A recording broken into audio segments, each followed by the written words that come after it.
From the KDLM studios, it's time for Hodge Podge, presented by Partnership for Health and airing on Lakes TV3.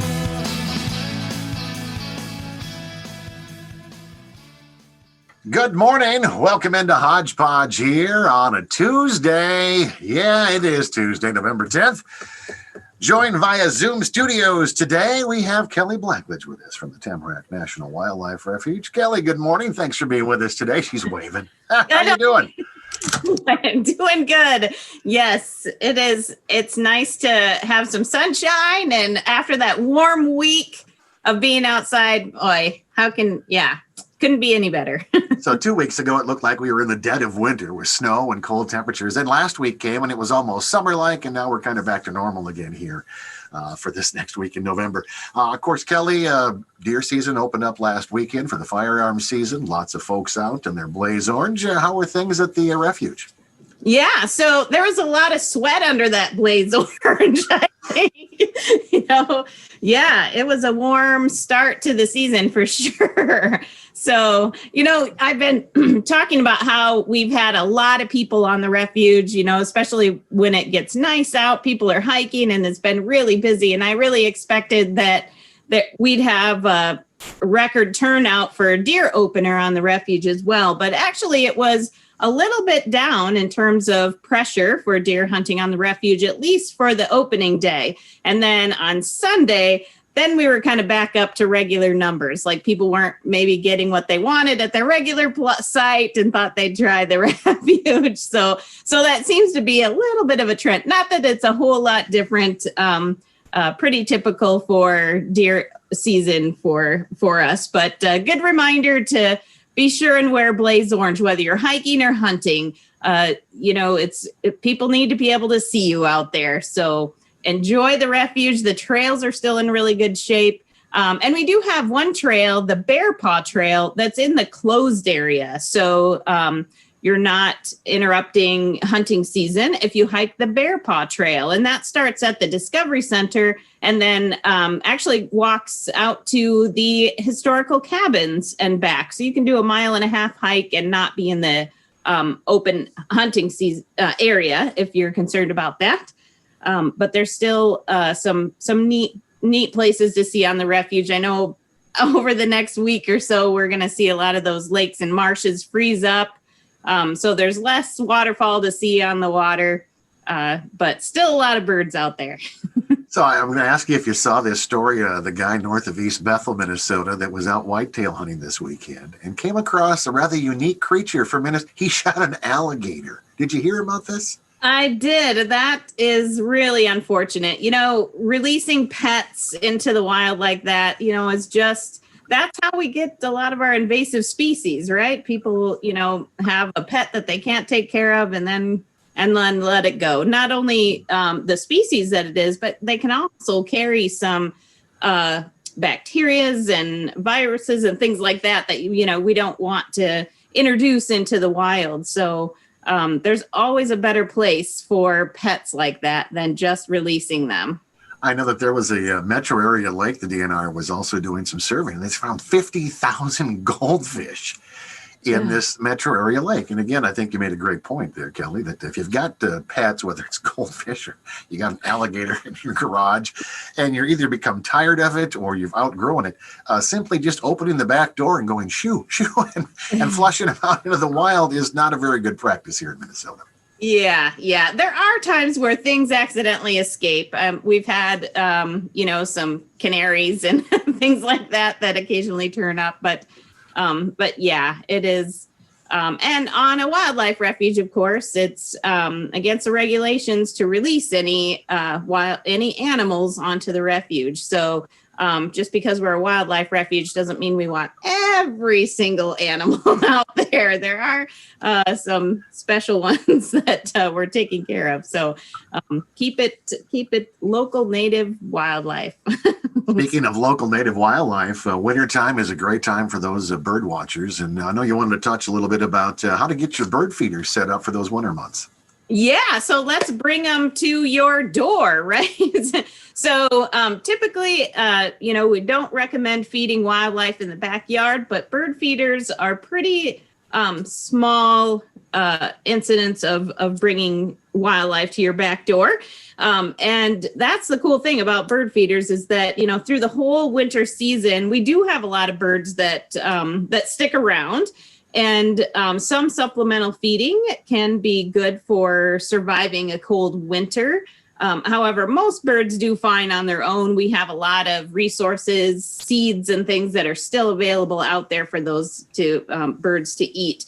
But if you are interested in watching birds and want a little winter activity because you're stuck at home, then put up a bird feeder. It's pretty simple.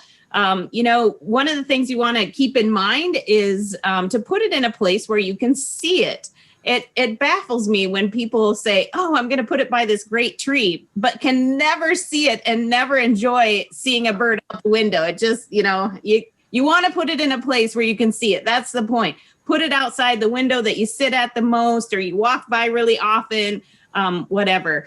And for those of you that have bird feeders, this is also a really important time to get them cleaned up. It's still warm enough that you want to get those, all the yucky seeds, that are stuck in there out, clean with bleach and water. Generally, I don't recommend using soap because it can kind of stick in there and create some fungus. So just bleach and water and get those bird feeders nice and cleaned up so that you're not bringing birds in to introduce them to a fungus or something like that. And then, of course, a safe place to store your seed. So, as you know, seed can attract a lot of wildlife. Some we really want to see and some we don't, like mice and raccoons and bears and things like that. Of course, we're not going to have issues with bears. Raccoons and squirrels are going to be an issue for a while. So I always like using a metal can, something that squirrels can't chew through, and keep it just outside the door so you're not introducing that to the inside if you can. So metal cans, and they come in all sizes, so you don't have to have a really big one. And then, of course, the type of seed, if you're only going to do one bird feeder, then I would do black oil sunflower seed. It attracts everything. Everything loves black oil sunflower seed. So that's a great way to get started. But one of my favorites is peanut parts. So to have a bird feeder that has peanuts in it, it's a really good source for birds through the winter. It has a lot of high fat content, kind of like the black oil sunflower, but so many different species will enjoy that. Everything from a chickadee, of course, your woodpeckers, nuthatches, and lots of different species will enjoy that as well. And then there's lots of different types of feeders. So whether you like the long, skinny tube feeders or a fly-through feeder that's kind of open with a roof on top.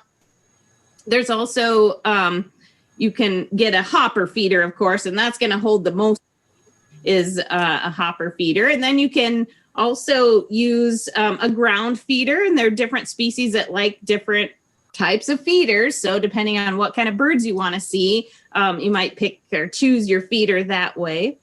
And then, providing water is great. Whether you have an old plug-in dog bowl that's warm, you can throw a rock in there or something for the birds to sit on instead of the slippery side. But providing some water that doesn't freeze up can also bring in some great birds to your backyard as well. And then have a bird book. That's a good, you learn your birds through the winter. Learn some of those bird calls that you're hearing through the winter as well. So lots of different things. What kind of birds do you like to see?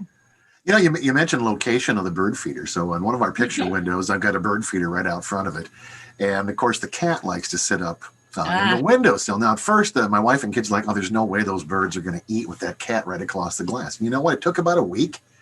But once the birds figured out that the cat wasn't really a danger to them, they taunt the cat. I mean, they'll sit right on the sill and taunt the cats. You talked about winter birds and stuff. I think everybody, you see the normal stuff, and then maybe once in a while not a non-native, but a bird you're not familiar with seeing. Rare, all of a sudden shows up, and you're like, oh my goodness, guess what I saw today?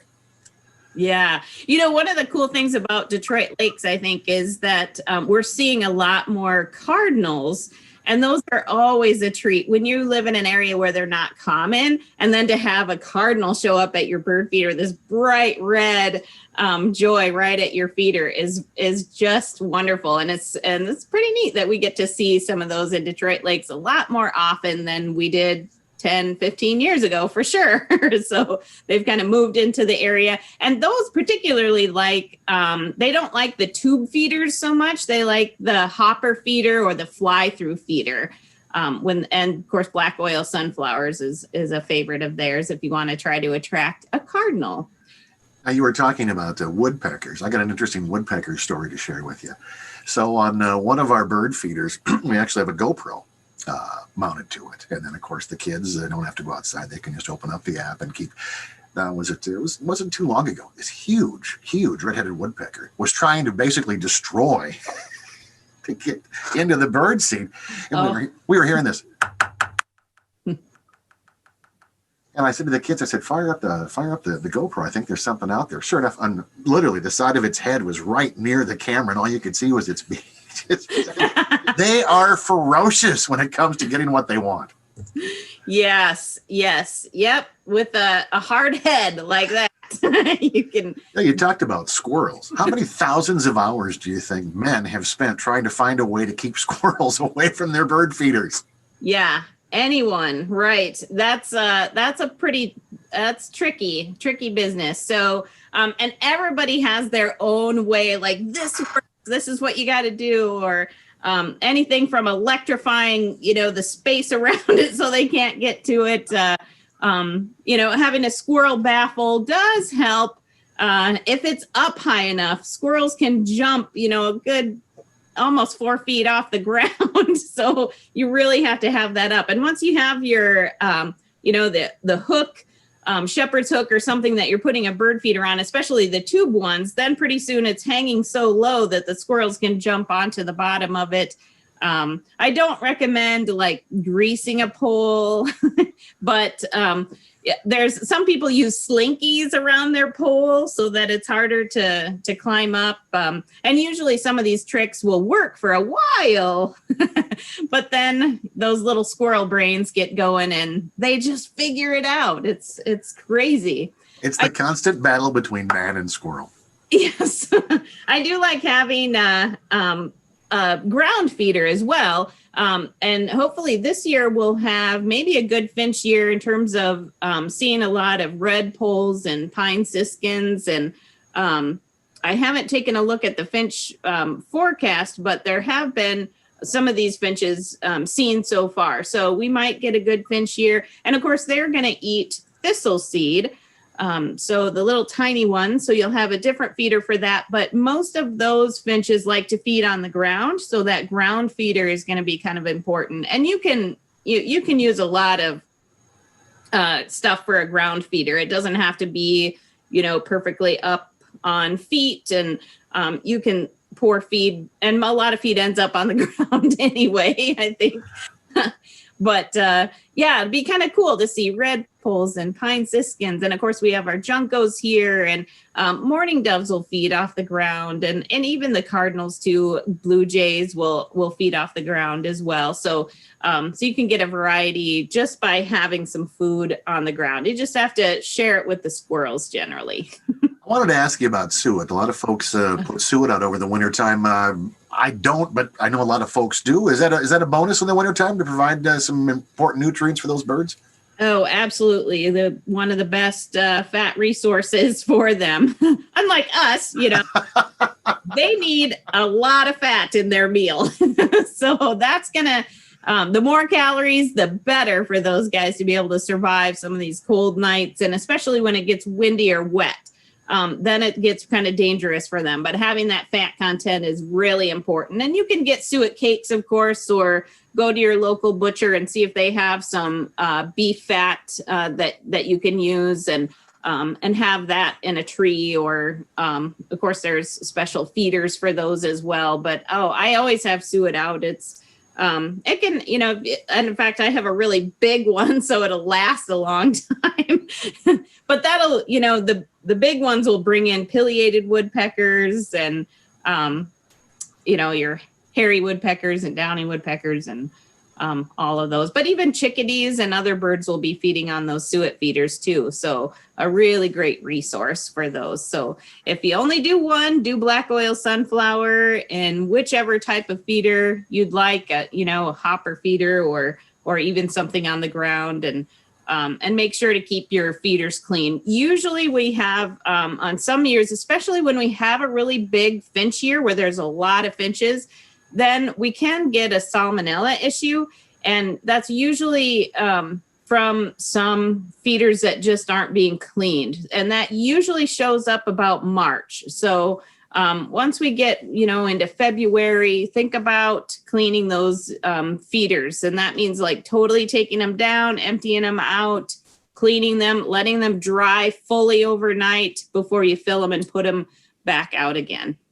We're going to take a break here at Hodge Podge. We'll come back. We'll continue on with Kelly Blackledge here. We're going to talk about the Friends of Tamarack and a few other topics. Stick around, back with more Hodge Podge on this Tuesday, right after these.